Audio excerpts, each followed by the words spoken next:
Guys, alam nyo ba na napadayo ako dito sa pinagkakaguluhan, pinipilahan na Papay Sisig House.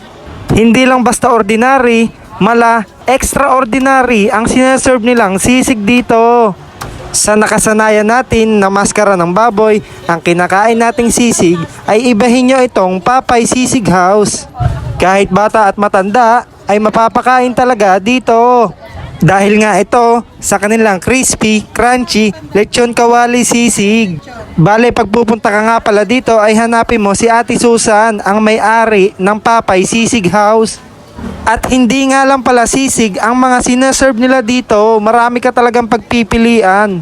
At kung nais mo talaga matikman ang kanilang bestseller na sisig, ay mabibili mo lamang ito for only 75 pesos.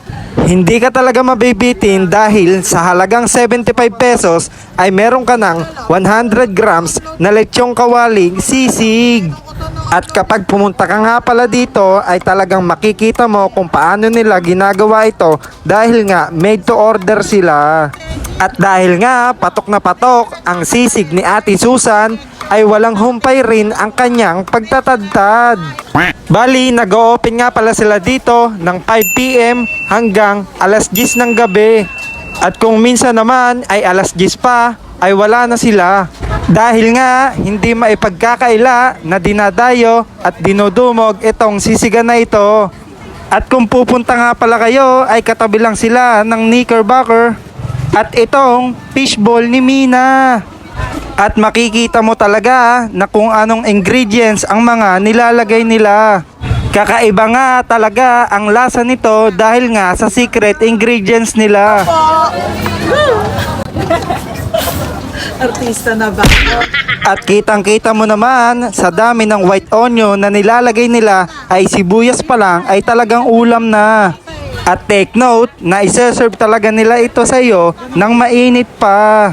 At dahil nga sa kakaiba nilang style ng sisig ay hindi magkamayaw ang kanilang mga order.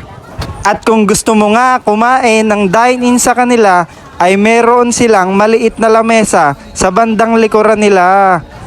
Mapaharapan ka man o mapalikuran ay talagang napakaraming nag-aantay sa kanila para kumain. At kung naubusan ka ng upuan sa may bandang likod nila, ay meron namang mga upuan at lamesa dito sa may bandang gilid ng Alberto Mansion. At idagdag mo na sa listahan na isama mo ang pamilya mo kapag pupunta kayo dito dahil kapag kumakain kayo ay dadalhin kayo sa parang historical na lugar na parang bumalik kayo sa 90s. At mayroon pang magandang ambience na malabigan ng style. At hindi talaga tumitigil ang mga customer na mga dumarating. Na kahit natambak na sila ng order ay siya pa ring dating na mga customer. At take note, willing to wait lahat sila. At kitang kita naman na talagang napakainit ng sineserve nilang rice. Hindi ka talaga lugi sa 75 pesos nila dahil may masarap ka ng ulam at may mainit ka pang kanin. At umorder na nga ako ng lechong kawali na nakakat ng big slice at eto namang sisig nila na bestseller. At sa mga nais nga pumunta ay nasa gilid sila ng Alberto Mansion at nasa harapan naman sila ng ginagawang Binyan Theater. At madali mo nga lang pala sila makikita dahil nasa harapan lang sila ng Trimes College. This is it para tikman ang Papay Sisig House. Guys, ito yung sisig niya, guys. Tikman natin kung gaano ba talaga kasarap ito.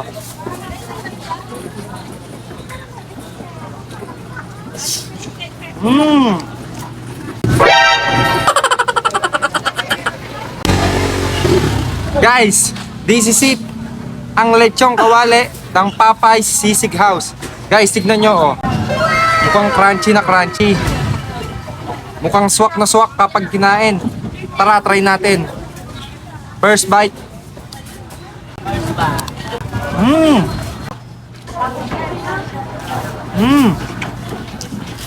Quality, guys. Sobrang crispy ng balat. At in fairness, malambot yung laman niya. Tignan yung balat. Wow! Hindi siya ganong katigas. Malambot siya na crispy. Masarap talaga. Para sa akin, ang rate ko, 10 over 10. Tapos sasamahan mo pa ng rice. Goods talaga. Kaya ano pang nihintay nyo? Dayuhin nyo nga ang Popeyes Sisig House.